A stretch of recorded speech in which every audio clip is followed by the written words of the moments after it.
시사자키 정관용입니다는 청취자 여러분의 참여로 이루어집니다. 단문 50원, 장문 100원의 정보 이용료가 부과되는 문자 샵 1212로 보내셔도 되고요. CBS 어플리케이션 레인보우로는 무료로 의견 남기실 수 있습니다. 아주 편리하게 방송을 다시 들으실 수도 있는데요. CBS 레인보우를 통해서도 가능하고요.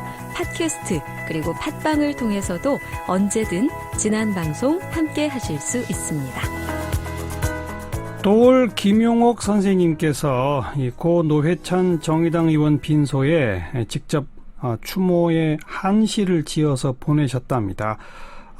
어떤 내용인지 우리 선생님의 목소리 직접 듣겠습니다. 도올 선생님 안녕하세요. 네네. 안녕하세요. 오랜만입니다. 네. 그 고인과 개인적인 인연이 있으셨어요? 뭐 많이 만난 분이죠. 예, 예. 그분이 이런 한학에도 조회가 있고 이래가지고 저한테 뭐 문의도 많이 하고 예. 그러면 항상 전화로 얘기를 해도 예. 즐거운 사람이니까 예. 뭐 가깝게 느꼈죠 항상. 네. 그 보내신 한시 제가 네. 한자음 그대로 한번 먼저 읽어보겠어요. 네네. 혁명지절 암운동 네. 찬연소거 갱애상 무슨 뜻입니까? 이것이 사실 우리의 시대를 굉장히 문제점을 지적하고 있는 건데 예. 촛불혁명 이래 우리가 사실은 우리 사회 변화가 급격하게 이루어지고 있고 분명히 혁명의 계절이긴 한데 예. 그래서 이제 나쁜 놈들이 많이 도태되잖아요. 예. 그런데 항상 이 나쁜 놈들이 도태되는 시절에는 좋은 사람들이 더 피를 본다는 거예요. 이게 뭐 불란서 혁명 때도 그랬고 그 뭐 두 도시 이야기니 디킨스의 소설 같은 것도 그렇지만은 예. 우리가 이 해방 전국에도 뭐 고화 송진우라든가 몽양 여운형이라든가 네. 설산 장덕수라든가 백범 김구 이런 분들이 모조리 당하잖아요. 그렇죠. 예. 그러니까는 그런 의미로 혁명의 계절은 참 이게 좋은 거지만 네.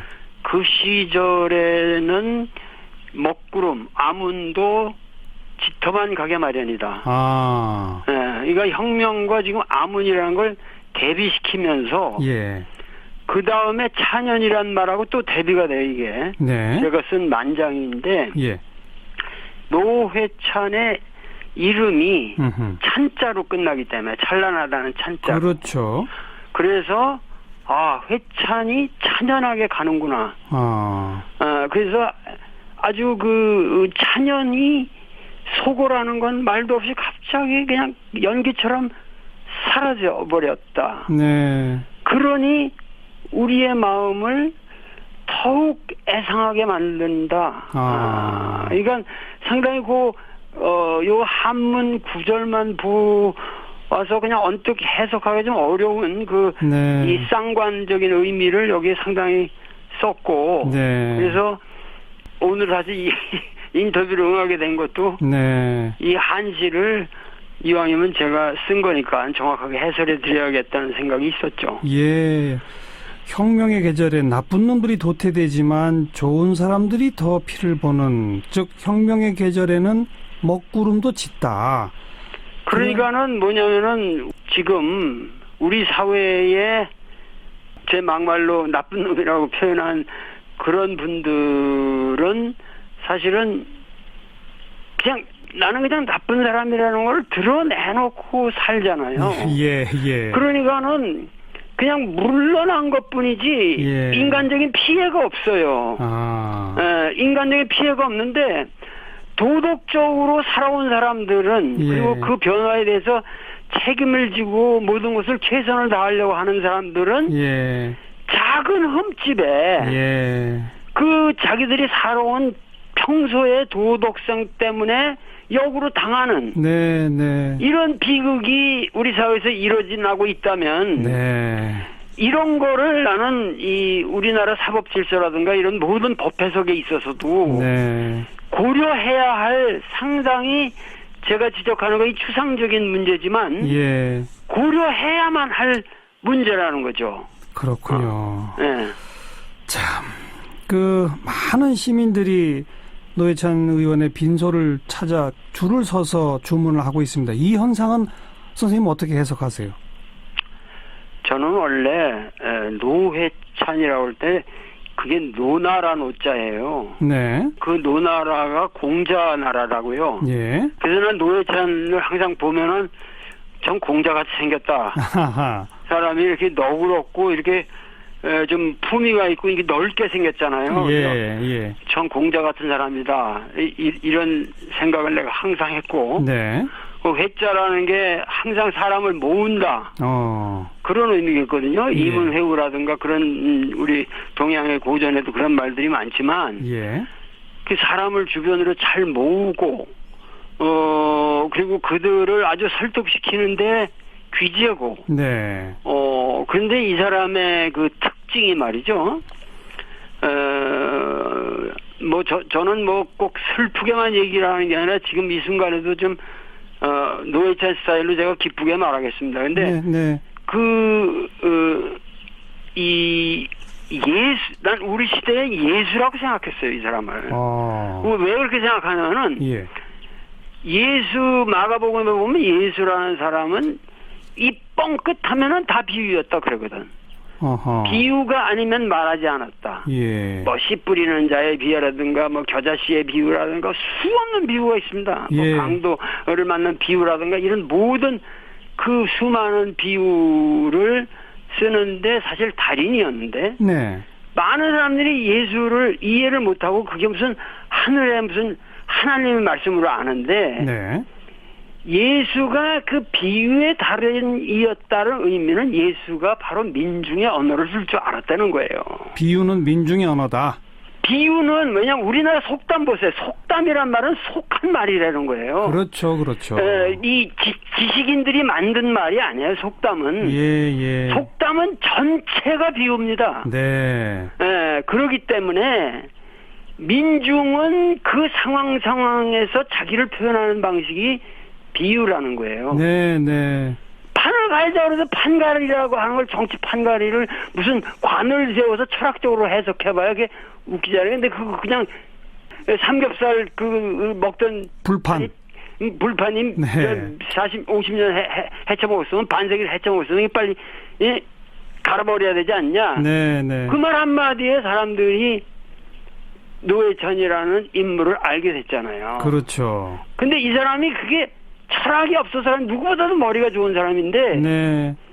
우리 시대에 경기까지 나온 사람 아니에요. 근데 이 사람은 민중이랑 밀착된 삶을 살았기 때문에 네. 민중의 언어가 몸에 배어 있고 그러기 때문에 상황에서 민중의 언어로 얘기하기 때문에 민중이 무엇보다 속 시원하고 친근하고 비근한 게 느낀단 말이에요. 이거를 공감되고 네. 그러니까 이 노회찬을 과연 대신할 인물이 있는가 이 시점에서 눈물이 정말 내가 애상이라고 그랬죠 말이죠. 네. 지금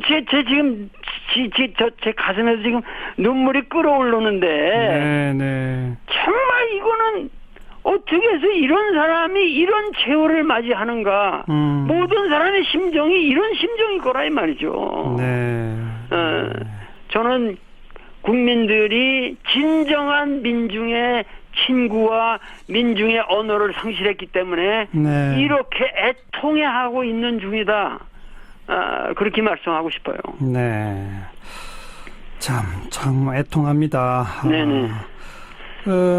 선생님께서 처음부터 지금 촛불혁명 이후 혁명의 계절 이런 표현을 사용하셨는데 촛불혁명의 명령은 사실 정권교체, 적폐청산을 넘어서 더 많은 사회경제적 개혁 이런 것까지 요구한 거 아니겠습니까? 그렇죠. 그런 의미에서의 이 혁명적인 어떤 움직임 지금 문재인 정부가 잘 이끌어가고 있다고 보세요? 어떻게 보세요? 문제는 우리가 지금 제가 말씀드리고 싶은 거는 이 국민의 사랑을 받는 이 큰 별이 이렇게 떨어졌는데 네. 이 이후에 전국을 어떻게 끌어가야 될 것인가? 예. 나는 한마디로 노회찬 배우이라고 생각합니다. 노회찬을 진정으로 우리가 모든 정치인들이 배워야 된다. 네. 그 노회찬을 배운다는 건 뭐냐? 예. 결국은 노회찬의 삶이라고 하는 것은 네. 우리나라의 대자본들이 예. 이 서민들을 더 갈취하는 그런 방식으로 자본을 증대하고 이윤을 증대해서는 아니 되겠다. 바로 그 고발이죠. 바로 그 고발. 예. 유명한 얘기 있잖아요. 도둑이야 하고 외치는데 경찰들이 도둑을 잡을 생각을 안 하고 예. 도둑이야 하고 외치는 이 불행한 서민을 갖다가 잡아가지고 구속을 한다. 노회찬 의원이 한 얘기죠. 예. 그러니까 지금 우리 사회는 지금 기본적으로 이 노회찬의 목소리라고 하는 것은 이 문제를 해결해야 되는 겁니다. 네. 그러니까 대기업들이 예수도 회개하라 그랬는데 회개하라는 게 천국이 가까웠으니 회개하라. 그 무슨 얘기냐면은 그게 원어로는 메타노이아라는 건데 생각을 바꾸라는 건 뉘우치라는 게 아니라 네. 지금 너 이 세계를 바라보면 눈을 좀 돌려라. 시각 개조. 시각을 개조해라. 왜? 예. 네가 개조하면 바로 천국이 누구에게든지 천국이 온다. 예. Kingdom of God is at hand. 그러니까 가까이 있단 말이죠. 그러니까 그거는 우리가 생각을 바꿔야 돼. 그러니까 우리나라의 사회의 진보를 위해서 대기업들이 생각을 바꿔야 됩니다. 네. 그러면은 최저임금 문제건 모든 것 다 해결됩니다. 예. 그런 만큼 위정자들 그 정권의 그 힘을 가지고 있는 자들은 예. 절대적으로 진보 보수 난 그런 걸 막론하고 예. 지금 이 대기업들의 횡포를 바로잡지 않으면 안 된다. 우리 사회는 희망이 없는 거죠. 네. 바로 그거를 노회찬은 이 서민들의 삶을 우리가 최소한 이들의 삶을 본질적으로 향상시키는 그런 사회 제도가 보장이 안 되면 우리가 도대체 어떻게 될 것이냐. 예. 이거를 그렇게 아주 간절히 외쳤던 사람이네요. 그 목소리를 우리가 이어가야죠. 배워서 이어가야 되는데 네. 지금 그 대기업들 횡포 고치고 바로잡는 거 좀 못마땅하시죠? 제대로 못하고 있다고 보시는 거죠? 못하고 있죠. 못하고 있고 그런 문제에 대해서 예. 정의로운 기준을 세워서 그 기준에 따라서 아주 원칙적으로 철저히 하더라도 뭔가 그 대의의 중심을 세워서 예를 들면 그런 것도 뭐 이렇게 일방적으로 뭐 진보다 이런 걸로만 가지고 지금 우리가 얘기를 할 게 아니라 대의를 위해서 국민들을 설득을 시켜야 한다는 거죠. 대의로 설득. 예. 그 어떤 국민의 전체적인 염원을 총체적으로 고려해서 우리가 서로 이렇게 양보하고 이렇게 나가야 되지 않습니까? 그리고 그러한 원칙의 기준을 아주 이렇게 보편적으로 수용하는 역량이 있어야 되는데 지금 우리 사회는 정치가 그냥 아직도 꼴보수 그리고 그냥 이 입으로만 뇌가리는 진보 이런 거에서 민중의 현실은 방치되고 있는 편이다. 그러니까 이거를 우리가 고쳐야 되지 않을까. 알겠습니다. 지금 집권 세력을 향해 입으로만 뇌깔리는 진보 노회찬한테 배워서 제대로 대의를 세워서 국민 전체를 설득하라 이런 조언을 주신 거고요. 상대적으로 지난 지방선거에 참패한 이후에 지금 뭐 비대위까지 만들어서 회생하려고 하는 자유한국당에 대해서는 한 말씀 하신다면? 글쎄 제가 자유한국당에 대해서 제가 뭐 그렇게 드릴 말씀은 없지만 우리나라 결국은 보수지만은 진정한 보수가 과연 있느냐?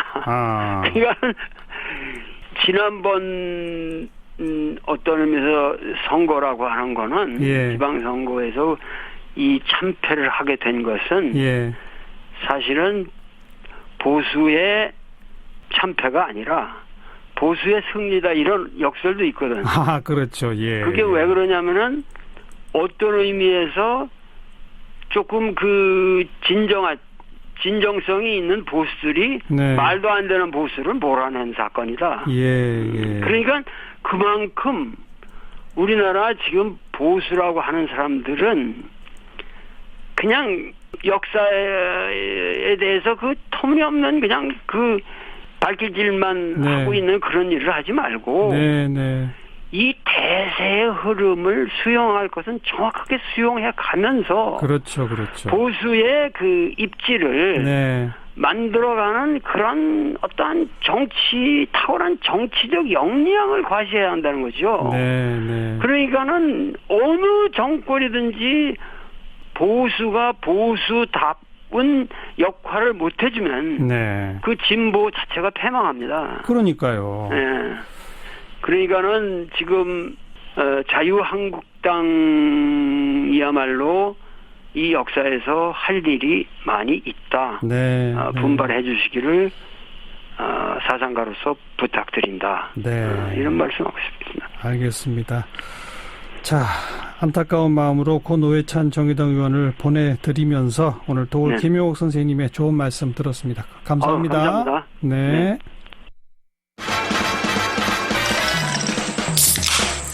윤태곤의 뉴스 사이다. 윤태곤 실장 어서 오십시오. 네, 안녕하세요. 오늘 민주당 전당대회 컷오프 경선 있었죠. 이해찬, 김진표, 송영길 세 사람이 본경선 대표 후보가 됐습니다. 그렇죠. 최고위원은 서른, 유승희, 남인순, 박강원, 김혜영, 박정, 박주민, 황영선, 논산지장 가운데 5명 선출하는데 이 여성이 한 명이 꼭 들어가야 돼요. 네. 그러니까 남성 의원은 4위 안에 들어야 지도부에 입성할 수 있어요. 예. 여성은 이제 유승희, 남인순 후보 가운데 더 많이 득표를 한 후보가 5위 안에 못 들어도 최고위원이 됩니다. 그렇죠. 예. 오늘 그 세 사람으로 추려진 것에 누가 1등 했는지 이런 게 발표됐나요? 발표 안 됐습니다. 원래 안 하기로 했고 아하. 이게 항상 뒷말이 나오거든요. 그래도 뭐 누가 1등이다 네. 뭐 이러는데 근데 이게 꼭 이 관여한 당의 의원들한테 물어보니까 이게 프로그램으로 짜가지고 뭐 아무도 모르게 돼 있다라고 하는데 모르죠. 이제 440명 의원, 광역기초단체장, 원외지역위원장 등 중앙위원 440명 이 투표권자였습니다. 405명이 참석했는데 그럼 이분들은 아주 정치적 판단을 하는 사람들이겠죠. 그래서 이제 떨어진 사람은 이종걸, 최재성, 이인영, 박범계, 김두관. 네. 네. 그러면 이해찬, 김진표, 송영길 이 셋 어떻게 봐야 됩니까? 친문 강세 이렇게 이야기를 하는데 지금 비문계라고 할 사람이 민주당 내에 많지도 않아요. 없죠, 뭐. 네, 이해찬, 김진표 의원은 범친문에서도 좌장급 인사들이고 송영길 의원도 지난 대선 경선 때부터는 확실히 문 대통령 옆에 있었거든요. 그렇죠. 네. 이해찬 의원이 가장 늦게 출마 선언했잖아요. 네. 그러면서 판도가 좀 바뀌었다 이런 얘기 많았었잖아요. 그러니까 이게 조금 젊은 친문 직계 의원들이 손해를 봤을 수 있어요. 그렇겠네요. 그쪽으로 갈 표들이 이해찬 의원한테 많이 갔을 겁니다. 예. 이해찬이냐 아니냐가 초반 쟁점이 되긴 했고 본선에서도 그런 방향으로 갈 가능성도 보이는데 애초에 이 경선 전에는 양강 구도를 점치는 사람들이 많았어요. 이해찬, 김진표. 아하. 그러면 이제 이 사람들의 장점이 뭐냐? 강한 대표냐 아니면은 본인이 존재감을 드러내기보다는 정부를 좀 뒤에서 든든하게 지원하는 게 좋지 않냐. 예. 그러면은 이제 강한 대표 쪽은 이해찬, 그러네요. 좀 드러내지 않고 뒤에서 지원하는 쪽은 김진표, 뭐 이런 식의 구도였다는 거죠. 네. 네. 그러니까 이 예선에서 이해찬, 김진표가 앞에 1, 2등을 차지할 거니까 마지막 세 번째 3등은 누가 하느냐 이제 이게 관건이다 그랬었죠. 그렇죠. 근데 이게 1, 2, 3등이 누군지는 모릅니다. 뭐 이런 건 모르지만. 아주 복잡하기 때문에 예. 순위는 다를 수 있는데 어쨌든 구도상으로 보면은 그럼 이 두 사람 플러스 원이 누구냐였는데 송영길 의원이 합류했죠. 네. 송 의원은 지난 2년 전 전당대회 때도 출마했고 또 86그룹의 대표주자 중 한 명이고 인천시장도 지냈는데 또 강점이 뭐냐면요. 호남 출신이에요. 고향이 호남이죠. 이해찬, 김진표 충청, 경기지 않습니까? 그렇죠. 호남이 없어요. 예. 그럼 이제 상대적으로 송영길 의원한테 좀 갔을 가능성이 높고 또 2년 전에도 사실 기반이 강해가지고 한번 해볼 만하다 싶었는데 막상 예비 경선에서 떨어졌거든요. 네. 이번에 송영길 의원이 이 유세를 하면서 이런 말 하더라고요. 세상의 표 중에 정말 강한 표는 동정표다. 그런 것도 조금 있지 않았을까 싶습니다. 네. 자, 앞으로 어떻게 됩니까, 이제? 자, 이번 지도부는 총선 공천에 영향을 미치게 됩니다. 그러니까 이제 관심이 매우 높죠. 어떤 쟁점이 형성될 건가. 근데 이건 다 똑같을 거예요. 문재인 정부를 뒷받침하겠다, 총선 승리하겠다, 지속적 집권의 발판을 마련하겠다. 방법론에서 차이가 나겠죠. 어떻게 차이가 날까요, 방법론? 이해찬 후보는 이미지나 성정이 좀 강성입니다. 아무래도 진보 색채 뚜렷하고 추진력 좋고 대신에 이제 인화 같은 것이 좀 부족하다 이런 지적이 있는데 예. 친노 친문계의 명실상부한 최고 원로인데 이게 약간 부담이 될 수도 있어요. 청와대 입장에서 이렇게 좀 마음이 편하지 않을 수 있다 이런 네. 이야기도 있거든요. 예. 이걸 그대로 뒤집으면은 김진표 후보의 장단점이 됩니다. 화합형이다. 경제에 강점이 있다. 모나지 않는다. 그런데 상대적으로 보수 색채가 강하다. 이런 게 이제 약점이겠죠. 송영길 후보는 젊음, 세대 교체, 미래 이런 쪽으로 이제 강조하고 나설 가능성이 당연하게 높아 보이고 그리고 예. 이제 호남. 일단 이 세 사람의 경쟁에서는요. 내가 대통령과 더 친하다. 이건 별로 안 먹힐 것 같아요. 앞으로 어떻게 이끌겠다? 그렇죠. 네. 경선 방식은 어떻게 됩니까? 자, 전당대회 본선은 대의원 투표 및 재외국민 대의원 이메일 투표 45%, 권리당원 ARS 투표 40%, 국민 여론조사 10%, 일반 당원 여론조사 5% 이렇게 되는데 투표율이 높아지고 관심이 모인다면은 권리당원의 비중이 높아질 겁니다. 그렇죠. 요즘은 이제 일반 당원과 권리당원은 별 차이가 없어요. 거의 권리당원이거든요. 예. 근데 이제 권리당원은 문 대통령의 지지층이 높고, 뭐, 민주당 지지층은 다 그렇지만은 특히 높고, 그리고 하나 변수가 온라인 지지층의 이제 강점과 단점으로 꼽히는 것들이 각각 있지 않습니까? 그렇죠. 그런 부분이 이제 아마 승부처가 될 거예요. 네. 지켜봅시다. 고맙습니다. 감사합니다. 윤태곤 실장이었어요. 시사잡기 1부 마치겠습니다. 7시 5분 2부에 다시 뵙죠.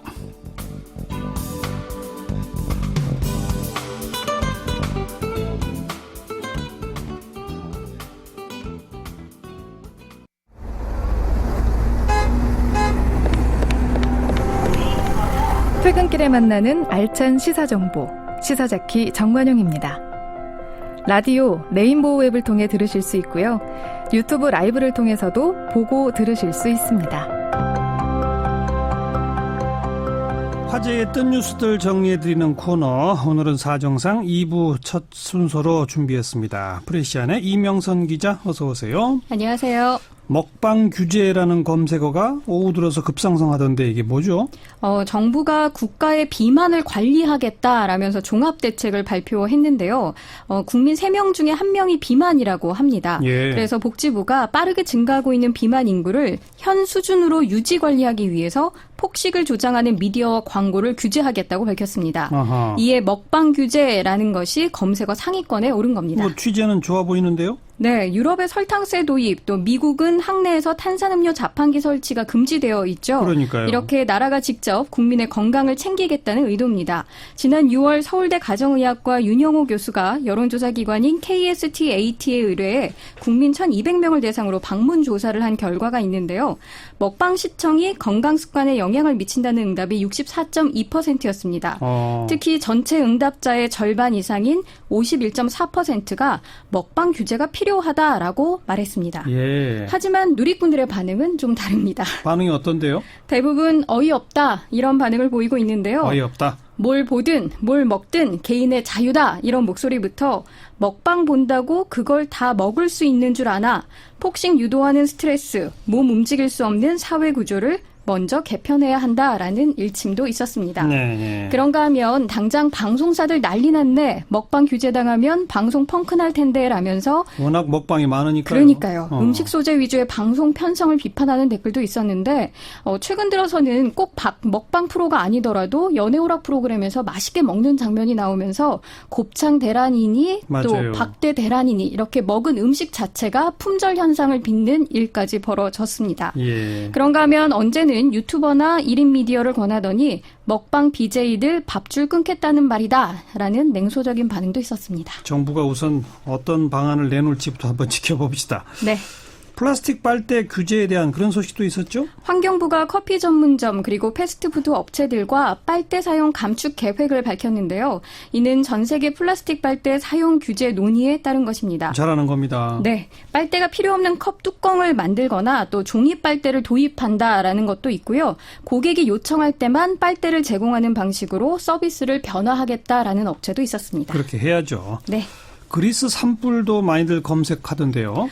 지금 아주 난립니다. 그리스 일대 지난 23일에서 아테네 서쪽 키네타 지역에서 산불이 감지된 이래 지금까지 80명 이상이 사망했고 어이구. 180명 이상이 부상을 당했다고 하고요. 예. 또 100명 이상이 실종된 상태입니다.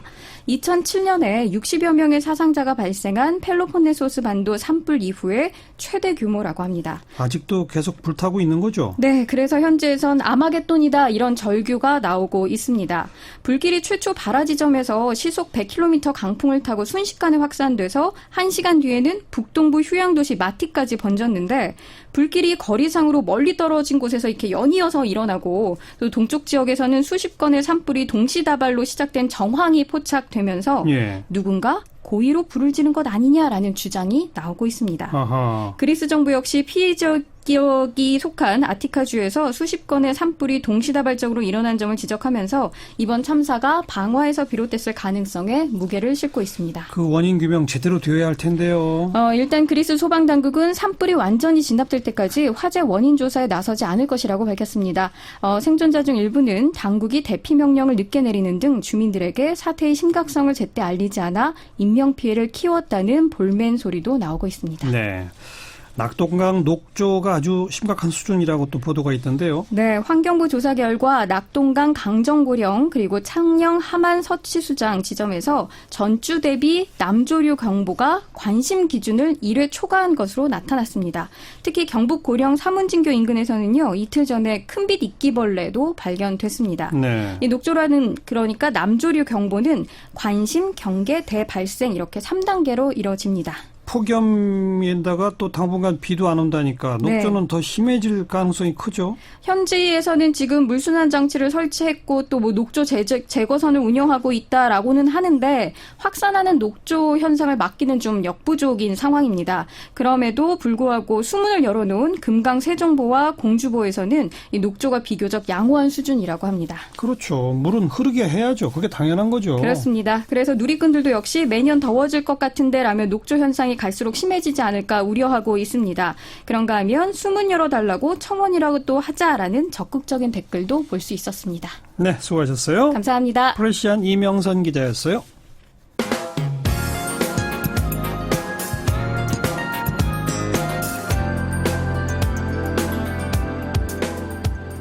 친절하고 재미있는 시사풀이 CBS 라디오 시사자키 정관용입니다.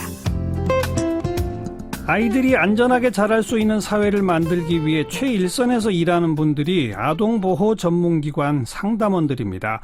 그런데 이 폭염 속에 그분들이 일주일째 1인 시위를 이어가고 있다고 하네요. 2001년 아동보호 전문기관이 출범한 이후 처음 있는 일이라고 하는데요. 그 사연을 들어보겠습니다. 은평 아동보호 전문기관의 최일선 팀장부터 연결합니다. 안녕하세요. 예, 안녕하세요. 저는 은평 아동보호 전문기관에서 근무하고 있는 최일선 팀장이라고 합니다. 최일선 팀장께서도 1인 시위에 동참하신 바 있나요? 예, 7월 16일부터 지금 진행되고 있는 1인 시위에 저는 20일 날 참여했었습니다. 우선 우리 청취자분들한테 예를 들어서 은평 아동보호 전문기관, 그럼 뭐 어떤 일을 하는 기관입니까? 저희 기관 같은 경우는 서울시에서 위탁을 받아서요. 네. 아동학대 예방 업무를 은평구, 종로구, 강북구 3개 구에서 아동학대 신고 접수가 되었을 때 나가서 현장 조사와 또 그 이후에 후속 관리를 좀 하는 일들을 하고 있습니다. 그러니까 아동학대가 벌어지고 있다 하면 신고 전화하면은 여기로 연결이 되는 거고.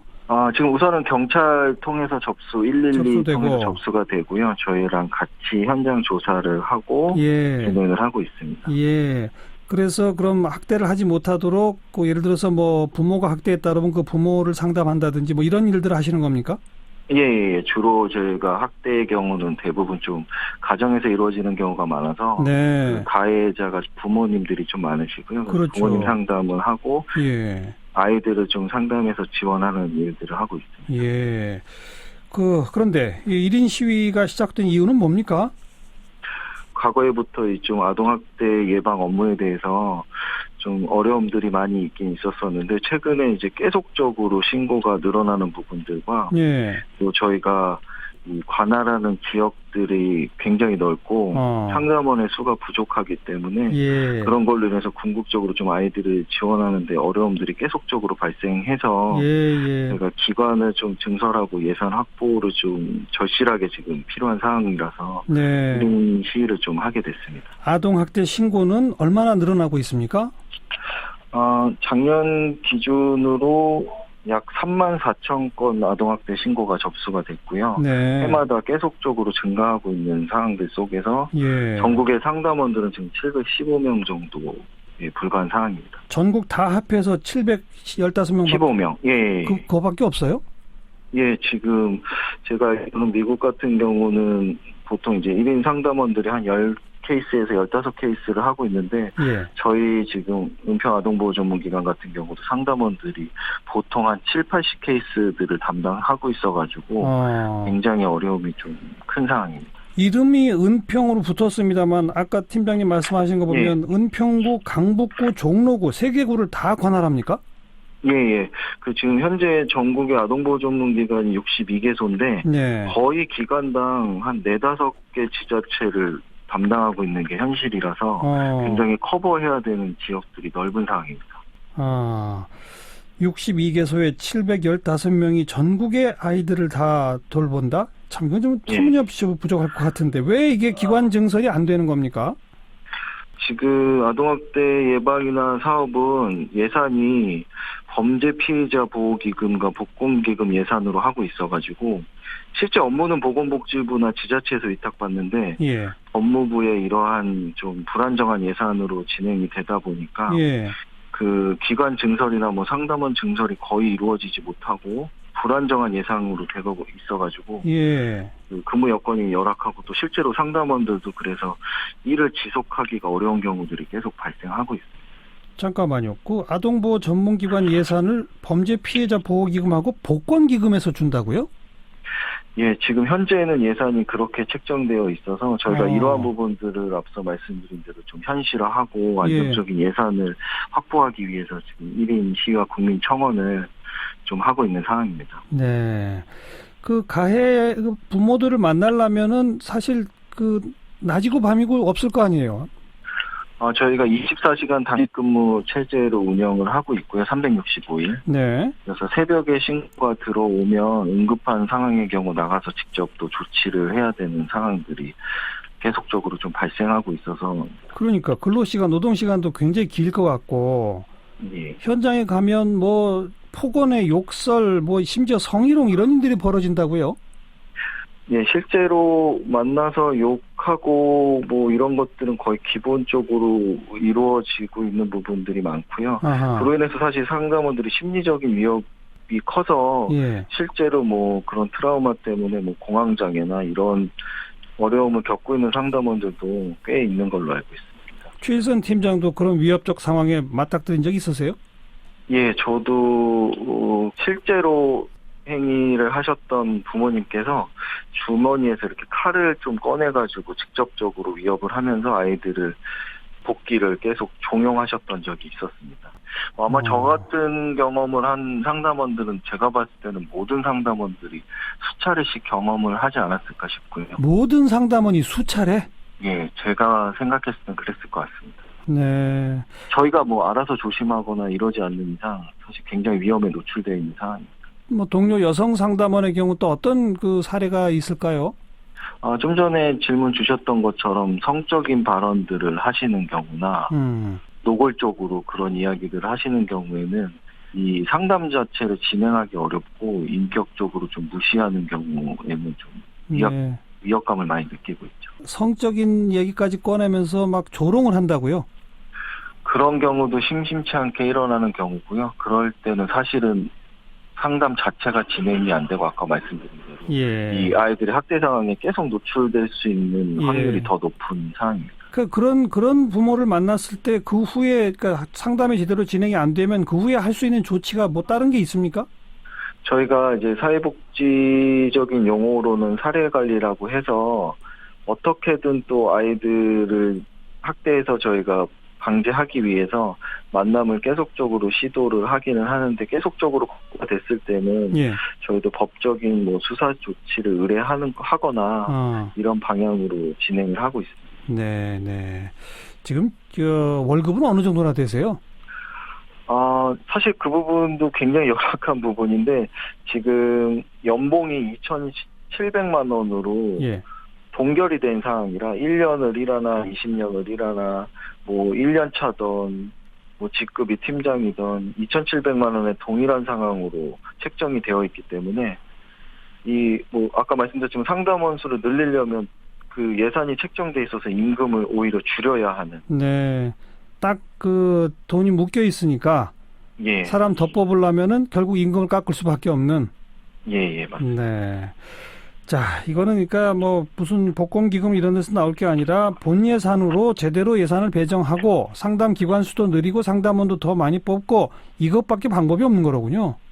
현재로서는 국가가 1차적으로 아이들의 권리를 지켜야 될 책임이 있기 때문에 그렇죠. 그 일들을 하기 위해서는 적절한 예산을 책정하고 그런 일들을 할 수 있는 환경을 조성해 주는 게 아주 급한 문제라고 할 수 있습니다. 알겠습니다. 여기까지 고맙습니다. 네, 감사합니다. 1인치 많이 참여 부탁드리겠습니다. 네, 은평아동보호 전문기관 최일선 팀장이었습니다.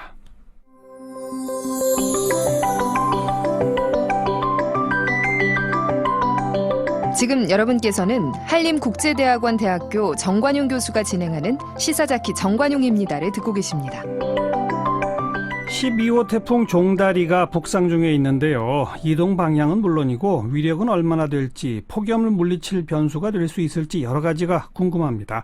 자, K웨더 반기성 예보센터장 연결합니다. 안녕하세요. 네, 안녕하세요. 네, 어디로 올까요, 종다리가? 일단 종다리의 그 예상 진로는 말이죠. 예. 어제 발생을 해서 이제 북동진하고 있는데 네. 내일은 일본 오키나와 동쪽 1340km 해상까지 진출한 다음에 네. 모레입니다. 모레 9시 일본 도쿄 남동쪽 520km 해상에 이릅니다. 네. 이때부터 방향을 바꿉니다. 그러면서 29일 9시는 서북서진하면서 일본 도쿄 서쪽 해상에 도달한 다음에 아하. 일본 열도로 상륙을 합니다. 예. 그래서 일본 열도를 관통한 다음에 동해상으로 빠져나와서 다음 주 월요일인 30일 9시에는 열대성 저기압으로 소멸합니다. 예. 현재는 중정도의 강도의 소형 태풍입니다. 네. 그러나 일본 상륙하기 직전에는 강한 정도의 수용 태풍으로 좀 약간 강해질 것으로 보이고요. 그러나 일본을 관통하면서 세력이 급속히 약화돼서 동해상으로 나오면은 저기압으로 약해집니다. 예. 그러니까 일단 종다리는요, 일본 본토를 관통을 하기 때문에 태풍으로서는 우리나라에 영향을 주지는 않을 것이다. 그러네요. 다만 이게 이제 동해상에서 저기압으로 약해진 다음에 예. 우리나라 남부지방으로 이동할 가능성이 높은 것으로 K웨더에서는 예상을 하고 있습니다. 태풍이 보통 오른쪽으로 영향을 많이 미치잖아요. 오른쪽이 강하죠. 그러니까요. 그런데 어쨌든 뭐 지금은 진로 방향이 우리나라하고는 상관없이 일본으로 들어가니까. 우리한테 다만 태풍 영향은 없다. 태풍으로서의 영향은 없지만 이 태풍이 저기압으로 변한 다음에 우리나라 쪽으로 다가올 가능성이 있다는 것이죠. 그렇게 되면 뭐 우리나라 남부지방부터 비가 올 가능성이 높습니까? 제가 이제 예보한 경력이 40년입니다. 예. 그런데 올해 처음으로 우리나라에 태풍이 왔으면 하는 생각을 해봤습니다. 예. 그만큼 지금 폭염 가뭄이 심하기 때문인데요. 그렇죠. 말씀하신 것처럼 일단 이번 주말부터 다음 주 초반 사이에 태풍은 아니지만 태풍 종다리가 약해지면서 변한 저기압의 영향으로 네. 폭염이 좀 일시적이나마 누그러질 가능성이 높은 것으로 봅니다. 오, 다행이네요. 일단 이 열대성 저기압이 약해진 게 동해상에서 우리나라 쪽으로 이동해 온다면 예. 폭염에 시달리는 동해안은 28일부터 누그러질 것이고요. 예. 남부지방으로 29일과 30일 사이에 비가 예상되면서 일시적으로 선선해질 가능성이 있습니다. 예. 최악의 폭염을 보였던 1994년에도 이때도 태풍 세기가 영향을 주면서 일시적으로 폭염을 시켰거든요. 네. 그러니까 이때하고 좀 비슷한 상황이 되지 않겠나 그렇게 예상을 합니다. 참 태풍으로서 우리한테 피해를 주는 그런 거는 전혀 없고 대신에 일시적이나마 폭염은 좀 꺾을 수 있고 아주 고마운 존재가 될 수 있네요. 아, 그렇습니다. 효자 태풍이라고까지 얘기할 수가 있죠. 네. 지금 1994년 얘기 조금 아까 하셨는데 금년은 그때보다 더 더울 수도 있다면서요? 어떻게 보세요? 현재까지 그때하고 여러 가지 기압계라든가 장마가 일찍 끝난 거라든가 북태평양 고기압이 강하게 발달하는 거라든가 열도 면상은 굉장히 비슷해요. 네. 근데 아직까지는 1994년보다 상층 보면은 고기압이 덜 강합니다, 올해가. 현재까지는 그렇습니다. 근데 그래서 7월까지 통계를 보면 현재까지 아직 1994년 기온이 높습니다. 예. 다만 이 1994년에 태풍 세기가 중간중간에 폭염을 좀 시켜줬거든요, 일시적으로. 예. 그래서 올해는 만약 그게 태풍 같은 게 시켜주는 것이 없이 8월 중순까지 계속 이런 형태로 유지가 된다면 올해가 더 높아질 가능성도 있습니다. 그렇군요. 그럼 8월 중순까지의 그 예상되는 장기 폭염에 영향을 미칠 변수는 태풍 외에는 없는 겁니까? 현재로 봐갖고는 그렇습니다. 그러니까 이번 주말에 어쨌든 종다리가 영향을 줄 것으로 보고요. 예. 다만 한 8월 10일 이후에 북태평양고압이 약간 수축하면은 저기압이 들어올 가능성은 있지만 현재로서는 그건 예측하기가 쉽지 않습니다. 예. 그리고 지금부터 8월 중순 사이에 태풍이 몇 개나 발생해서 어떻게 할지는 지금부터 전망할 수 없는 거죠.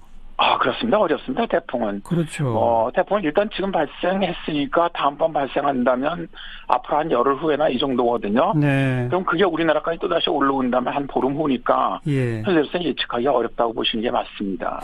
원래 이렇게 아주 뜨거운 햇빛이 오래 내리쬐고 그러면은 소나기도 좀 오고 그러잖아요. 우리는 지금 그런 구름도 없습니까?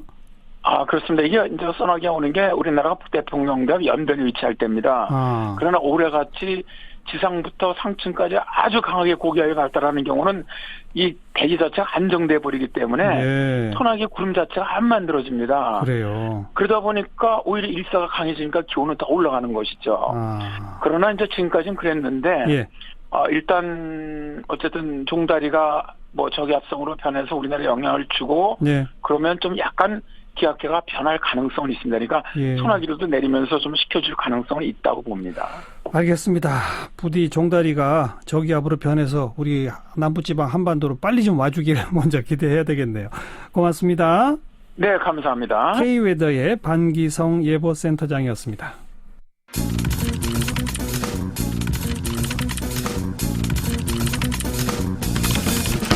김민아의 시사 위키.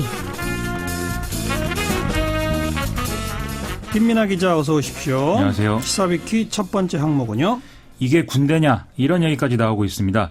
어제 기무사와 국방부 간의 꼴사나운 어떤 대립 이런 것들 전해드렸는데요. 오늘도 이게 논란이 이어지고 있습니다. 국방부가 어제 국회에서 공개된 그 기무사 보고서 내용 사실이 아니다. 또 이런 입장을 밝혔죠. 이 기무사 소속인 민병삼 대령이 기무사령관에게 보고하기 위해서 작성을 한 그 보고서였는데 송영무 장관이 이번 달 초에 문건에 대해서 이 법적으로 문제될 게 없다라면서 직권남용에 해당하는지를 검토해라 이렇게 얘기했다는 내용이 써 있다는 거죠. 그러니까요. 이 국방부가 보고서 내용은 사실이 아니다 이렇게 입장을 밝혔는데 하지만 민병삼 대령은 오늘 CBS 뉴스를 통해서 자신은 진실을 얘기했을 뿐이다 이런 얘기를 하면서 만약에 거짓말이라고 하면은 일개 대령이 장관이 이렇게 얘기했다고 하는 것 자체가 목숨이 10개라도 모자라는 거 아니냐 이렇게까지 얘기를 하면서 좀 억울하다는 얘기를 계속하고 있습니다. 네, 그 계엄 검토뿐 아니라 그 세월호 사찰 문제에 대해서도 송 장관이 뭐라고 언급했다 이런 내용도 또 있죠. 그렇습니다. 이 기무사의 세월호 민간 사찰이 수사할 사안인가 이렇게 얘기를 했다는 내용이 이 민 대령이 쓴 이 보고서에 있다는 건데요. 민병삼 대령 등의 기무사 측은 송영무 장관이 세월호 민간인 사찰을 애초에는 수사를 해야 된다라고 해놓고 일주일 만에 말을 바꾼 것이 의아하다 이런 얘기를 지금 해설처럼 하고 있습니다. 양측이 서로 거짓말이다라고 하고 있는 상황인데 민병삼 대령의 그 폭로 이후에 국방부가 민 대령의 컴퓨터를 조사했다면서요? 이 국방부 감사관실이 국회 국방위 다음 날인 어제 민병삼 대령의 업무용 PC를 조사를 했다고 하는데요. 이 맥락상 앞서 사건에 대해서 국방부가 보복을 한 거 아니냐 이런 해석들이 나왔었습니다. 그런데 국방부는 이 계엄 문건 관련해서 이 군 사이에 오간 모든 문건을 제출하라는 이 대통령의 지시사항이 있지 않았습니까? 예. 이것을 이행하는 과정에서 보강할 부분이 있어서 이 기무부대를 좀 조사한 것이다 이렇게 해명을 하고 있습니다. 오늘 문재인 대통령이 직접 또 언급을 했죠. 이 문제에 대해서. 그렇습니다. 이 문제의 본질은 계엄령 문건의 진실을 밝히는 것이다라면서 기무사 개혁의 필요성이 더 커졌다. 이렇게 얘기를 했고요. 또 송영무 장관을 비롯해서 계엄령 문건 보고 경위에 관해서도 잘잘못을 따져봐야 한다면서 이 기무사 개혁안이 나온 이후에 책임의 경중을 따져보고 합당한 조치를 취하겠다라고 해서 이 송영무 장관이 경질되는 쪽으로 좀 무게가 실리는 거 아니냐 이런 해석들이 지금 언론에 나오고 있습니다. 우선 계엄령 문건을 기무사가 만든 의도 이걸 밝히는 게 최우선이다 이거죠? 그렇습니다. 이 대통령 발언을 좀 살펴보면은요. 지금 송영무 장관의 어떤 발언의 진실성 또 리더십 문제 이런 데로 지금 초점이 옮겨가고 있기 때문에 이 계엄령 문건을 만든 의도에 대해서는 좀 이 색채가 옅어지는 것에 대한 어떤 경계심 이런 것들이 좀 드러난 걸로 보이고요. 그러니까 송영무 장관 잘못은 나중에 다 따져볼 테니까 일단 계엄 문건하고 기무사 개혁에 집중하자 이런 얘기를 한 것이죠. 예. 결과적으로는 좀 기무사에 좀 더 부담이 실리는 그런 그림이 된 셈입니다. 오늘 뭐 합동 수사단이 출범한 거죠? 계엄령 문건 조사를 위해서 이제 군과 민간 검찰이 공조하는 합동 수사단이 서울 동부지검에 사무실을 마련하고 활동을 시작을 했는데요. 이 합수단은 해당 문건이 실제 실행 계획이었는지 이걸 확인을 하고 또 어디까지 책임을 물을 수 있는지 이걸 검토를 하게 됩니다. 이미 전역한 민간인들은 이제 민간 검찰이 수사하는 거죠. 그렇습니다. 지금 이제 한민구 전 장관이라든지 조현천 전 기무사령관 이게 이제 전역한 민간인이기 때문에 검찰 수사를 받아야 될 상황이고요. 김관진 전 청와대 국가안보실장 또 황교안 전 국무총리 나아가서는 뭐 박근혜 전 대통령까지도 이후 상황에 따라서는 수사 대상이 될 수 있지 않겠는가 이런 언급들이 언론에 나오고 있습니다. 예. 더불어서 검찰은 한민구 전 국방부 장관에 대해서는 내란음모 혐의로 출국금지 조치를 내렸다고 지금 알려져 있는데요. 이것은 소강원 기무사 참모장이 지난 24일 국회에서 한민구 당시 장관의 지시로 이 문건을 작성했다라고 말했기 때문이라고 밝히고 있습니다. 기존에 이미 수사를 하고 있던 그 군 특별수사단이 있잖아요. 그렇습니다. 오늘도 수사 계속 이어갔죠? 이 문건 작성 책임자였던 소강원 참모장이 오늘 소환이 됐는데요. 직권남용 혐의의 피의자 신분으로 전환된 상태에서 이제 소환이 된 거라고 지금 얘기가 나오고 있고요. 또 특별수사단은 세월호 유가족 사찰 의혹과 관련해서 기무사령부와 예하부대를 오늘도 압수수색을 이어갔습니다. 아울러 국방부는 이 공정한 수사 여건 보장을 위해서 소강원 참모장과 어제 소환 조사를 받은 기우진 기무사 5처장을 직무 배제한다 이렇게 밝힌 상황입니다. 네, 진상이 다 드러나려면 시간이 좀 걸리겠네요. 그럴 것 같습니다. 시사위키 두 번째 항목은요? 이 청와대 비서실 개편의 의미 이거 좀 짚어보겠는데요. 집권 2기를 맞아서 지난 2달여 동안 진행된 조직진단평가를 근거로 이 청와대 비서실에 변화를 줬다 이런 얘기인데요. 어디가 어떻게 개편됐고 의미가 무엇인지 좀 알아보겠습니다. 어디가 어떻게 개편됐습니까? 일단 이 비서실 개편을 하면은 원래 있는 업무를 뭐 쪼개거나 합치거나 하면서 좀 최대한 기존의 틀을 좀 유지하는 방향으로 되는데요. 이번에도 좀 비슷합니다. 다만 좀 주목해봐야 될 점이 자영업 비서관이 1개가 늘어나면서 예. 비서관직이 49개로 1개 늘어났다는 거죠. 예. 아무래도 최근 최저임금 인상으로 인해서 여러 가지 문제가 나오다 보니까 좀 적극적으로 대응하고자 하는 이런 의지가 반영된 것으로 봐야 되겠습니다. 자영업 비서관실은 어느 수석실을 사나요? 지금 일자리 수석실에 들어가 있는 걸로 나오고 있거든요. 아하. 아시다시피 현재 정태호 일자리 수석, 문재인 대통령이 원래부터 각별한 신뢰를 보낸 그런 사람으로 잘 알려져 있죠.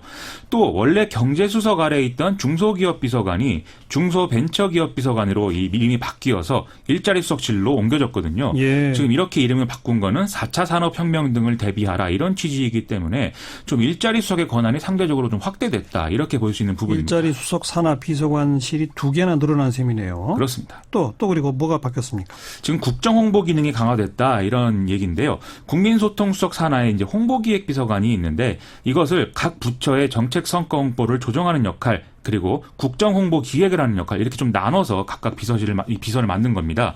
또 연설비서관도 연설기획 업무를 따로 나눠서 대통령의 주요 국정 메시지를 좀 통합 관리하기로 이렇게 정리를 했는데요. 예. 이 정부의 홍보 기능이 제대로 작동하지 않거나 좀 비효율적으로 이루어지고 있다 이런 판단이 좀 선행된 것으로 보입니다. 국정 홍보 기능 강화. 그렇습니다. 그리고 또요? 이 국정상황실의 중장기적 기획 기능을 좀 강화해서 국정기획상황실로 만들었다고 하는데요. 지금 그렇지 않아도 대통령의 복심 중 하나다 이런 평가를 받고 있는 윤건영 상황실장의 역할이 이제 더 커진다 이런 해석 나오고 있습니다. 또 교육문화비서관을 교육비서관, 문화비서관 이렇게 나눴는데 지금 이제 교육 문제가 약점이다 이런 지적도 지금 있는 게 현실이고 또 국회 교문위가 교육이 문화체육관광이 이렇게 분리됐다라는 상황도 있기 때문에 좀 이런 부분을 반영한 거 아니냐 이렇게 봐야 될 것 같습니다. 전체적으로 좀 강화된 건데 결국은 청와대 권한이 더 커진 것 아니냐 이런 해석 나올 수 있겠는데요. 그렇습니다. 좀 전반적으로 국정 장악력을 높이는 데 방점이 찍혀 있다 이렇게 봐야 될 것 같은데요. 왜 조직 자체가 비대하다 이런 지적도 여전히 나오고 있습니다. 예를 들면은 백악관 비서실이 2017년 기준으로 377명이 총원인데 청와대 비서실은 443명이 되니까 이제 너무 많다 이런 얘기인데요. 물론 이게 다른 나라하고 단순 비교할 문제는 아니겠죠. 여기다가 대통령과 가까운 사람들이 앞으로 중용될 것으로 예상이 된다 이런 얘기도 나오고 있어서 좀 같은 해석으로 보입니다. 네. 시사위키 세 번째 항목은요? 몰카는 어디든 있다인데요. 지금 몰카 문제가 아직도 심각한 사회 문제인데 오늘 문화일보에 관련 보도가 실려서 이 내용을 좀 소개를 해드릴까 합니다. 어떤 내용이에요? 문화일보가 대법원 법원도서관 판결문 검색 시스템을 이용해서 서울 5개 지방법원에 2017년이 카메라 촬영 등의 관련 범죄 판결을 분석을 했는데요. 이 결과를 보니까 몰카 촬영이 그야말로 무차별적으로 이루어지고 있다. 이 점을 좀 알 수가 있다는 겁니다. 적발이 돼서 이미 재판까지 받은 결과, 그 범죄 판결 결과를 분석했다. 그렇습니다. 몰카의 그래서 제일 많은 유형이 뭡니까? 일단 그 전체의 거의 95%는 스마트폰을 활용한 범죄인 걸로 나와서 지금 스마트폰이 지금 몰카 범죄에 악용되고 있다 이런 점들이 드러나는데요. 예. 이 스마트폰 이외에 여러 가지 종류의 특수 카메라들도 있지 않습니까? 이런 경우에 이제 비율은 적은데 이런 특수 카메라가 동원된 경우에는 범죄 양상이 또 훨씬 심각한 것으로도 드러났습니다. 그렇겠죠. 그리고 이제 불법 촬영은 크게 두 가지 방식으로 벌어지는 것으로 나타났는데요. 이제 대중교통 시설이나 화장실에서 불특정 대상을 노린 경우가 있고요. 또 사귀는 사람 등 알고 지내던 특정인을 노린 그런 경우로 나눠지는 것으로 여기 나타났습니다. 몰카 범죄가 제일 많이 이루어진 장소는 어디입니까? 이 장소가 명시된 범행 기록만 좀 분석을 해보니까요. 대중교통 시설이 거의 70%에 달할 정도로 많았는데 아무래도 지하철이나 지하철역 이런 경우가 많았을 것으로 추정이 되고요. 화장실은 전체의 한 13.5%, 피해자의 집이나 숙박시설은 7.5%, 상점이나 노상은 5%로 이 뒤를 잇고 있습니다. 이 불특정 여성을 대상으로 하는 범행의 경우는 한 사람이 장기간 다수의 여성을 이런 좀 여러 가지 시설 등에서 상대로 계속 저지르는 특징이 또 확인이 된 그런 상황입니다. 이 사이는 그렇게 촬영된 영상 유포, 이게 심각한 문제잖아요. 그렇습니다. 이 경우에는 이제 불특정 다수를 대상으로 한 범행인데 이 경우에는 영상이 유포가 되더라도 피해자를 특정하기가 어려워서 처벌이 안 되는 경우가 많다는 게 판결문에 좀 드러나는데요. 아하. 불특정인을 대상으로 한 275건의 판결에서 확인된 범행 횟수 4,300건을 넘는 건데 이 경우에 신원이 확인된 피해자는 143명에 그치는 것으로 이제 분석이 되거든요. 네. 그런데 이 피해자가 확인된 경우에도 다 이제 이런 유포에 관해서 또 처벌을 받고 피해 사실이 인정받는 거냐? 이건 또 별개의 문제이기 때문에 이 유포에 관해서는 상당히 지금 처벌이 잘 안 되고 있을 것이다. 이렇게 분석을 해볼 수가 있겠습니다. 그게 이제 불특정 다수를 대상으로 한 범행의 경우고 특정인을 대상으로 한 경우는 어떻게 됩니까? 이 경우는 이제 연인이나 친구 이렇게 좀 친밀한 관계인 대상인 경우가 많아서 신원이 그대로 노출이 돼서 피해가 크다는 특징이 있는데요. 그렇기 때문에 이후에 이제 협박이 이어지는 경우도 좀 빈번한 것으로 나타나서 참 심각합니다. 예. 이 특정인 상대 82건 판결 중에 유포 행위가 동반된 것이 이제 39차례로 절반에 가까운 이제 수치였고 또 협박이 같이 이루어진 게 12차례나 된다고 하고요. 또 폭행이나 강제추행 등의 추가 범행이 동반된 것도 6건이라고 하니까 이런 경우는 참 심각한 문제다 이렇게 봐야 될 것 같고요. 전체적으로 이 몰카 범죄가 계속 심각한 문제로 확인되고 있다. 이걸 이 보도를 통해서 또 확인할 수 있는 부분인 것 같습니다. 그리고 점점 더 많아지고 있고. 그렇습니다. 걱정입니다. 수고하셨어요. 고맙습니다. 김민아 기자였습니다.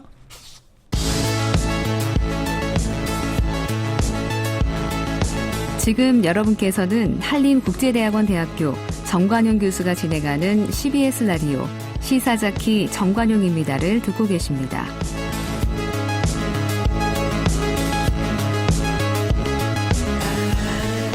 매주 목요일 정치권 현안들 여야의 시각으로 짚어보는 정치 토크 코너입니다. 진수희 전 의원, 최민희 전 의원 두 분의 정치 아는 누나들 초대하는 시간이죠. 오늘 두 분 모습 유튜브 라이브 영상으로도 보실 수가 있어요. 두 분 어서 오시고요. 네, 안녕하세요. 저 카메라를 향해 손도 한번 흔들어 주시죠. 네. 노회찬 의원하고 두 분 다 좀 인연이 있으세요? 진수희. 저는 이제 2004년에 제가 비례대표로 국회에 들어갔는데 그때 노회찬 의원도 비례대표로 플러스 민주노동당의 9명의 비례대표가 맞아요. 들어오셔서 2004년 17대 국회가 참 여러 가지로 인상이 깊었고 저도 보람도 있었던 그런 국회였던 것 같아요. 네. 네. 최민희 전 의원. 저는 뭐 그냥 같은 물에서 네, 늘 그러니까 옛날에는 되게 바라보던 선배처럼 그렇죠. 네, 노동운동 예. 저도 물론 노동운동권에 좀 있었으니까 선배고 예. 그리고 정치를 시작하셨잖아요. 그렇죠. 그 후로는 저는 저분이 한국의 오바마가 될 수 있을까? 좀 이런 시각으로 계속 지켜봐 왔던 분입니다. 네, 네. 근데 참 대단한 게요. 그때 2004년에 그때 들어오셨던 노회찬 대표를 비롯해서 그분들이 그 당시에 계속 국회에서 주장하셨던 여러 가지 정책들이 지금 다 되고 있잖아요. 그때는 어떻게 저런 거를 그러니까요. 해 막 이랬었는데 예. 아주 자연스럽게 하나씩 채택되는 걸 보면서 와, 이 진보 정치에 정말 싹을 틔운 정도를 맞아요. 넘어서 꽃을 피우는데 정말 공을 세우신 노회찬 의원이다. 그리고 민주당 입장에서 보면요. 그 2007년에 530만 표 차로 지고 당시에 정동영 후보께서 끝나고 나서 안개 속을 헤매는 것 같았다. 이렇게 얘기를 했거든요. 무슨 그랬죠. 가치 지향을 내걸어야 될지 몰랐다. 그런데 2010년 지방선거 때는 당시에 그때 민주노동당이 무상복지를 맞아요. 주장하면서 그걸 과감하게 이제 민주당이 받아들였잖아요. 받았죠? 예. 그러면서 진보, 개혁 진보 이 진영의 가치 지향을 세운 것이죠. 그 중심에 노회찬 전 대표가 있었으니까요. 네. 그래서 아마 지금 그 장례식장에 조문하러 온 일반 시민들이 굉장히 계속 많잖아요. 줄 서서 지금 그렇죠. 그래서 저는 그걸 보면서 노회찬 의원이 우리 정치판에 굉장히 보기 드문 정치인이었고 맞아요. 앞으로도 당분간 보기 힘들지 않겠는가 하는 그런 아쉬움. 예. 그래서 그의 부재가 더 커 보여서 더 아쉬워하는 것 같아요. 그 관련해서 정치자금법 좀 문제 있는 거 아니냐 이런 얘기가 네. 나오잖아요. 지금 그 노회찬 의원 같은 경우 의원직 상실해서 의원 신분이 아닌 상태로 총선을 치르기 직전에 이제 이런 일이 벌어졌단 말이에요. 그거 어떻게 생각하세요? 저는 사실 그 정치자금법이 2004년에 그 오세훈법으로 만들어져 있는데 그때는 워낙에 고비용 정치 때문에 그 심각했기 때문에 이제 비용을 줄이는 그래서 정치자금의 투명성에 초점을 맞췄어요, 사실은. 예. 그런데 사실 어떤 부분이 부족하냐면 공정성 부분에서는 공정성은 별로 담보되지 못하고 있다. 무슨 얘기인가 하면 네. 정치인은 그룹을 나눠보면 현역 의원들이 있고요. 그렇죠. 그다음에 이제 현역은 지냈지만 원외 그렇죠. 그러니까 비현역인 원외 이제 정치인들이 있고요. 또 신인이 있고. 그다음에 완전 정치 신인이 그렇죠. 있는데 이게 공정하지가 않은 거예요. 현행 정치. 현역만 유리한 거죠. 그런 거죠. 그러니까 제가 늘 비유를 하는 게 트랙 경기를 할 때 현역 의원들은 제일 트랙 안쪽을 도는 그룹이고요. 예. 원외들은 이제 중간쯤에 있고 제일 먼 트랙을 도는 정치 신인들. 이거를 동일선상에서 출발하게 하는 공정성에 상당히 문제가 있다. 그래서 공정성을 좀 담보하는 쪽으로 바꿀 필요는 있다고 생각은 하는데 저는 과연 어떤 지점에서 딜레마냐면 이 정치자금법을 개정해야 되는 칼자루는 지금 현역 의원들이 갖고 있는 거예요. 자기들 불리하게 안 만들겠죠. 안 만들고 현역 의원들은 오로지 예. 죄송합니다만 자신들의 후원금 상한액을 올리고. 어떻게 하면 올릴까 이 궁리를 하고 있지 않을까 싶어서 정치자금법 개정은 필요하다고 생각은 하면서도 그런 우려 때문에 제가 좀 딜레마를 느낍니다. 네. 정치 관련 쟁점의 대부분이 사실 그래요. 선거구제 개편 얘기 나와도 그렇고 국회의원 선거 제도 개편 얘기 나와도 그렇고 현역 의원들이 그걸 주물럭주물럭 하니까 과감한 개혁이 이루어질 수가 없는 거죠. 그렇죠. 그래서 정개특위를 하면서 이제 또 다른 이제 특위를 외부인으로 구성해서 하기도 합니다. 근데 그건 뭐 안일 뿐이고 그 특위를 국회의원들이 구성하다 보니 예. 그게 또 다 연결돼서 한계가 있는 것 같아요. 그러니까 외부에서 오신 분들이 다 이제 뭐 1당 추천, 2당 추천 이렇게 그러니까요. 되면 예. 그 추천 받아서 온 분들이 또 자기를 추천해준 정당의 생각을 자꾸 대변하려고 하다 보니까 이게 제대로 안 나오는 것 같아요. 그리고 어쨌든 그 각 당을 대변하지 않고 상당히 개혁적인 안을 그쪽 민간에서 내더라도 나중에 다 빠져요. 그러니까. 법 개정 처리할 때는. 예, 맞습니다. 뭐 이런저런 얘기 정치자금법까지 좀 나눠봤고 오늘의 이 정치하는 누나들 토론 주제는 지금 협치 내각입니다. 청와대에서 밝혔어요. 지금 야당 인사들을 내각에 참여시킬 수도 있다는 얘기 아니겠습니까? 그리고 그 논의는 더불어민주당이 지금 주도하고 있다라는 식으로까지만 언론에 나온 상태예요. 네. 더불어민주당의 당직자들한테 물어보면 아직은 다 함구를 하고 있는 상태입니다. 우선 이 움직임 어떻게 보고 계세요? 저는 협치내각 딱 들으면서 웬 뜬금포 이런 생각을 했었어요. 뜬금없다.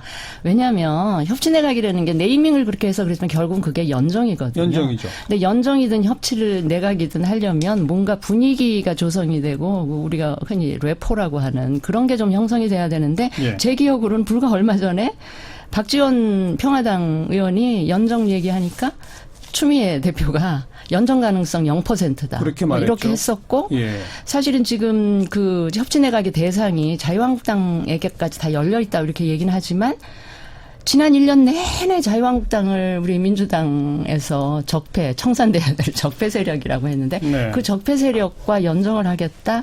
이게 이제 제가 듣기에는 조금 뜬금없어 보인다 이런 생각이 듭니다. 어떠세요? 그러니까 우선 여당이 얘기하는 협치는 전국 운영의 불가피성에서 나왔을 겁니다. 예. 그런데 사실 협치 내각을 만들어가는 과정이 그게 진짜 협치가 필요한 거잖아요. 네. 협치 내각을 만들 수 있다면 저는 협치 내각 없이도 협치를 잘할 역량이 갖추어져 있는 조건일 거다 이런 생각을 했어요. 말장난 같지만 맞는 얘기네요. 네. 예. 그래서 협치라는 게 일정한 조건이 필요한데 그럼 협치의 조건이 뭘까? 그래서 그럼 이 협치의 조건에 대해서 고민한 분들이 있을까 하고 제가 기사를 쭉 찾아봤더니 네. 각 당이 협치의 조건을 다 내걸었더라고요. 네, 그래서 우선 바른미래당이 선거구제 개편하고 연동돼야 된다. 개헌 논의와 연동해야 된다. 그렇죠. 협치라는 것이. 예. 그다음에 평화당의 경우가 한국당을 배제해야 협치가 가능한 거다. 이런 아주 원칙적인 입장을 얘기를 했고요. 예. 그다음에 자유한국당의 경우는 적폐로 매도하는 것을 멈춰달라.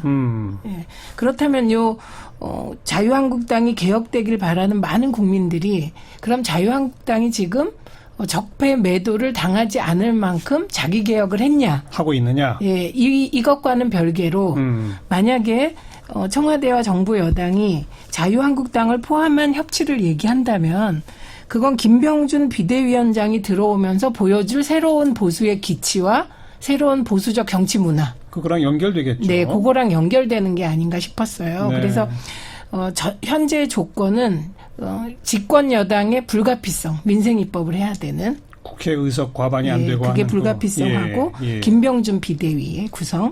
그다음에 민주당의 경우도 이제 당대표가 바뀌잖아요. 그렇죠. 이런 것이 협치를 논의해 볼 정도의 조건, 최소한의 조건은 되는 것 같고, 그리고 저는 바른미래당이 얘기하는 것 중에 선거구제 개편 부분은 저는 지금 즉시 논의를 시작했으면 좋겠습니다. 네. 그러니까 그런 어떤 최소한의 정책적으로 동의되는 부분부터 알겠어요. 시작하면 뜬금없다고 하셨는데 여러 조건이 있네요. 그러니까 이제 최 의원이 말씀하신 전 그 부분은 동의를 해요. 협치 내각을 던졌잖아요. 여당에서.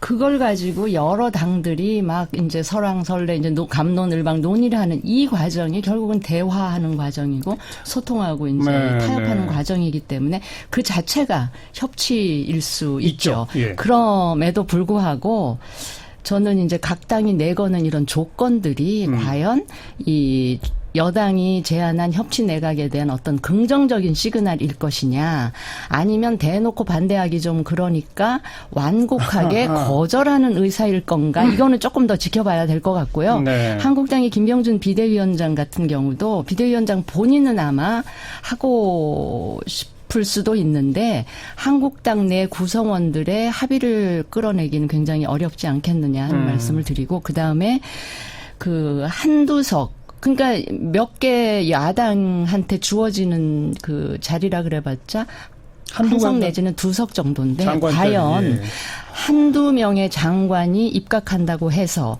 그가 속해 있는 정당이 다 이제 정부나 여당이 추진하려고 하는 입법에 똑같은 생각으로 다 동의를 해줄 거냐. 한 명 장관 들여보냈다고 해서 그것도 조금 저는 퀘스천 마크고요. 또 장관으로 들어가 봤던들 권한은 별로 행사할 수 없으면서 네.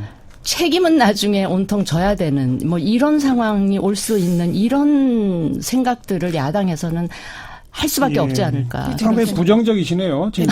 부정적이지만 현실적으로는 네, 참 부정적이지만 야당으로서는 짚어야 될 쟁점들로 저는 물론이죠. 보입니다. 예. 근데 그러나 어쨌든 여당이 이제 협치 내각까지를 주장한 건 나름 협치를 해보겠다는 방법론까지 고민을 한 거기 때문에 네. 저는 약간 긍정적인 측면을 생각했을 때 방법이 이런 게 있을 것 같아요. 우리에게 놓여진 많은 의제들이 다 정파적이긴 하지만 지금 시급히 정파를 넘어서 해결해야 될 것들이 뭐가 있을까, 과제가. 우선 한반도 평화 과제는 이건 여야를 넘어서 김병준 비대위원장도 얘기했지만 평화에는 합의한다 이거거든요. 평화하고 민생이죠, 뭐. 예, 그다음에 두 번째가 민생이잖아요. 그러니까요. 예. 근데 민생이라는 것이 민생일 때는 다 동의하지만 이게 경제 운용의 방법이 되면 가장 정파적인 게 또 그렇죠. 경제거든요. 그렇죠. 그러면 지금 시급하게 민생에서 동의할 수 있는 부분이 뭐냐. 그래서 김관영 원내대표가 얘기한 것 중에 이런 거가 있더라고요. 소득주도 성장 자체에 궤도 수정을 해라. 근데 그거는 저는 정부 여당으로서는 받아들일 수 없을 거라고 생각을 해요. 그러나 예를 들면 최저임금의 속도 조절을 해라. 이거는 이미 속도 조절을 하고 있고 예. 그 속도 조절이 더 필요하다면 그거는 받아들일 수 있지 않을까 싶어요. 그래서 이런 식으로 의제를 좀 좁혀서 알겠어요. 해나가면 되지 않을까. 그러니까 아까 진수희 전 의원도 정확히 지적했는데 장관 자리에 올랐을 뿐이지 권한이 없다면 되겠느냐. 또 장관 하나 갔다고 그 당이 전부 다 정부 여당 법안에 다 찬성하겠느냐. 그 전제는 장관 하나가 뚝 가는 게 아니라 당대 당 차원에서 그 당이 원하는 어떤 정책은 어떻게 받아주겠다. 장관 어느 특정 분야 장관에 어느 당이 오면 그 당의 노선과 색깔을 가지고 그 분야 정책을 한번 해봐라. 이런 것들이 전제돼야 사실 논리적으로 맞는 거 아니에요? 그러니까 장관이 이게 입각하는 사실상의 거는 연정이죠. 그러니까요. 장관이 입각하는 거는 최종적인 결과이고 그렇죠. 거기에 그렇죠. 이르기까지 해결해야 될 참 많은 전제들이 있는 거죠. 네. 네. 현실적으로 가능성은 어느 정도 된다고 보십니까? 현실적으로 일단 두 분 다 말씀도 안 하시고. 왜냐하면 이제 미래에 대해서 얘기하면 우리가 여의도에 국회 앞에 그렇죠. 돗자리 깔아야 되니까.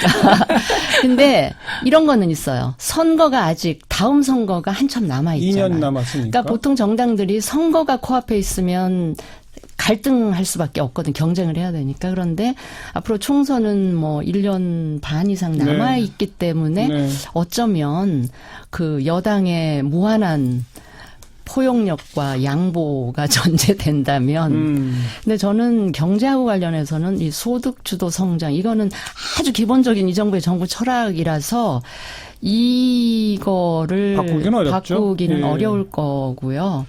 그렇다면 바른미래당이나 한국당이나 좀 보수적인 야당들은 참여하기 어렵죠. 참여하기가 굉장히 쉽지는 않겠다. 그러니까 결국은 민주평화당, 정의당하고 얘기가 돼가는 것이 현실적이지 않을까요? 그렇게라도 하려고 하지 않겠습니까? 정부 여당의 경우. 왜냐하면 국정을 운영해야 되고 법을 통과시켜야 되니까. 그런데 저는 약간의 가능성을 보는 게 김관영 원내대표 정도의 생각이라면 그 정도는 수렴이 되지 않겠냐. 그럼 김관영 원내대표가 얘기하는 정도가 바른미래당 내부에서도 대화가 되는 정도의 수준이거든요. 그러니까 소득주도 성장이라는 어떻게 보면 지금 이념화돼 버렸는데 그 부분을 제외한 최저임금 문제, 그다음에 자영업자 문제도요. 대책. 이게 이제 우리가 자영업자 재택을 얘기할 때 임대주와 자영업자를 이제 되게 대립적으로 보는 관점이 있잖아요. 실제로 그렇게 되어 있는 현상이 있고. 그런데 오늘 나온 한 자료에 따르면 보도를 보니까 사실상 신촌처럼 그렇게 늘 잘 되는 번화가의 가게들도 실질적 공실률이 거의 반에 육박할 정도로 지금 자영업이 어렵다는 거예요. 그렇게 되면 그럼 건물주도 힘들어지는 예, 거죠? 건물주도 힘들어지기 때문에 대책이 필요한 그 지점이 오지 않을까. 그러면 그 대립적인 관점에서 서로 살기 위하여 상생이라는 게 관념으로 되는 게 아니고 알겠어요. 현실이 강제할 수도 있지 않을까요? 그래서 최민희 전 의원은 가능한 한 바른미래당까지 좀 넓혀보고 싶은 거죠. 그렇죠. 그리고 이 말은 거꾸로 얘기하면 정부 여당이 이왕에 협치를 한다고 했으면 거기까지 제가 대화를 해봐도 바른미래당 의원님들하고 토론을 하면 귀 기울일 것도 많고요. 자, 답변해 보세요. 바른미래당 전 최고위원. 제가 보니까 1년 지나면서 여당이 굉장히 많이 태도나 뭐 이런 게 굉장히 바람직한 방향으로 바뀌고 있어요. 달라지고 있구나. 네. 그렇지 않으면 이 국정 운영이 안 되는 현실을 이제 절감하고 있구나. 이런 생각은 들어서요. 뭐 지난 1년 동안 약간 어떻게 보면 오만했을 수도 네. 있다고 한다면 네. 이제 현실적인 벽에 부딪히면서 좀 굉장히 조금 유연해지고 넓어지고 좀 그렇구나. 그래서 이제는 좀 국회 차원에서도 대화, 타협, 뭐 꼭 협치 내각이 아니더라도 알겠습니다. 사안별로 야당의 협조를 이끌어내는 그런 기본에까지는 예. 도달했다. 이런 평가를 해드리고 싶습니다. 자, 협치 내각에 대해서 처음 토의 시작할 때는 뜬금없다는 발언으로 시작을 했습니다만 여러 조건들 또 충족될 과제들 그 과정이 참 중요하다는 얘기까지 나오다가 막판의 분위기는 보니까 뭐 조금 가능성이 있기도 한 것 같다. 이렇게 요 정도. 최민희 의원이 워낙 설득력 있게 얘기를 하셔가지고. 자, 최민희 전 의원, 진수희 전 의원 수고하셨습니다. 고맙습니다. 네, 감사합니다. 시사자키 오늘 순서 마치겠습니다. 내일 저녁 6시 30분